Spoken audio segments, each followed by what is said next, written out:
Hi guys, happy Mommy Monday. I'm Angie, your doula bestie, with another doula tip. So I know that for new moms or moms that have had a previous birth and now you're adding another addition to your family, you already have in your mind either based on your previous birth or based on some stories that friends and family have told you that, hey, you gonna want an epidural, honey, because it's painful. You don't want to feel nothing. You need to get an epidural. You're gonna be able to get you some sleep during your labor and all of these things, right? So you already have in your mind that I am getting an epidural. It ain't no way to change it. I'm not here to persuade you in any way because what you have on your birthing plan stays on your birthing plan, right? And I know you mommies got birthing plans because I talked about it. And if you haven't seen that video, go back and check it out. But your birthing plan, if you know epidural is on your birthing plan, stick to your birthing plan. Don't change it and don't let nobody persuade you to do so, right? But I just want to give you some, and of course, you already know the benefits and the risk factors of epidural, right? The doctor went over it. The doctor will go over it again. You will know the ins and outs of an epidural. What I will say as a doula that promotes natural birth, and as a mother of three, I know labor, contractions, all of that are painful. My first child, I had him at 16. I didn't have nothing. That was a lot at 16. My second, I ended up having to have 10 years later, right? I had to have an epidural. Then I ended up having to have a C-section because his cord was wrapped around and his heart rate was dropping. The third one, honey, I didn't have a VBAC. So I didn't know. So I was just like, hey, honey, we just gonna schedule this epidural and this C-section and we just gonna go ahead and get with it. What time? And I scheduled my time and my day. Okay. But now I'm a little wiser with birth. Again, I'm not here to persuade you in any way to not get the epidural. What I will suggest is that you go as long as possible before you do get your epidural. The reason why I say that is because in addition to the other medications that is needed to, eliminate the pain and all of that,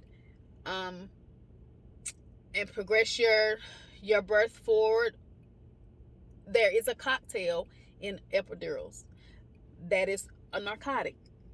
It contains a narcotic, and most times it's going to be fentanyl and morphine combination, in addition to the other drugs that is needed for birth. With this cocktail, for one, yeah, you're not going to feel anything, but it's still going to affect the baby.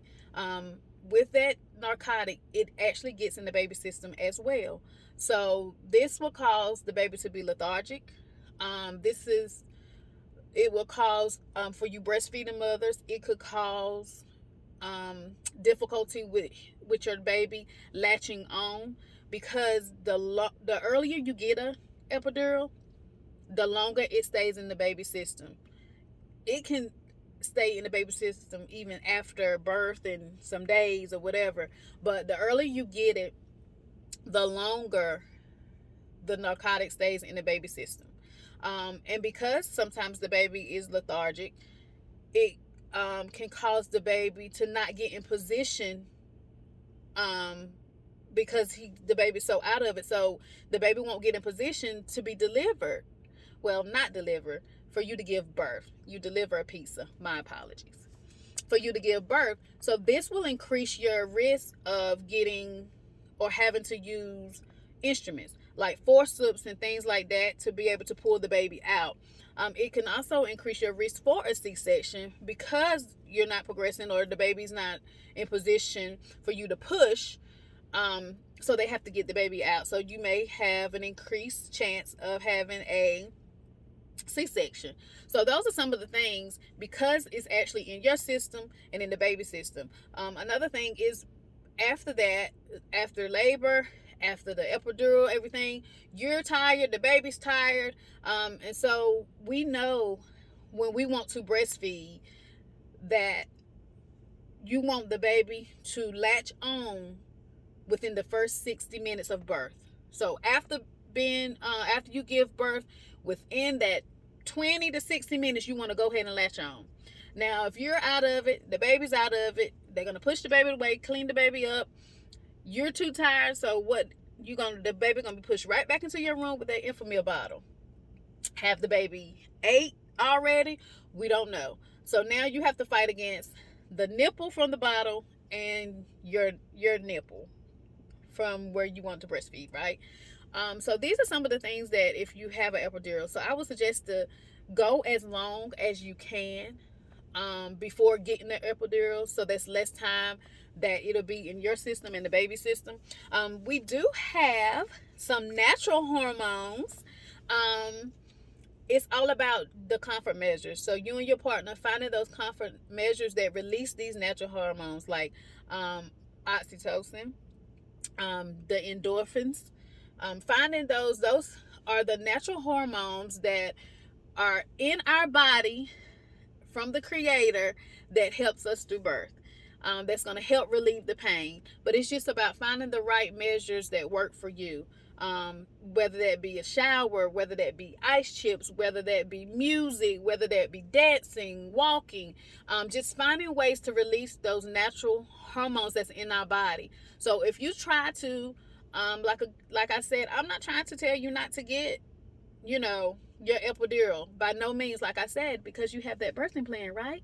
And if you don't, let's write Roy.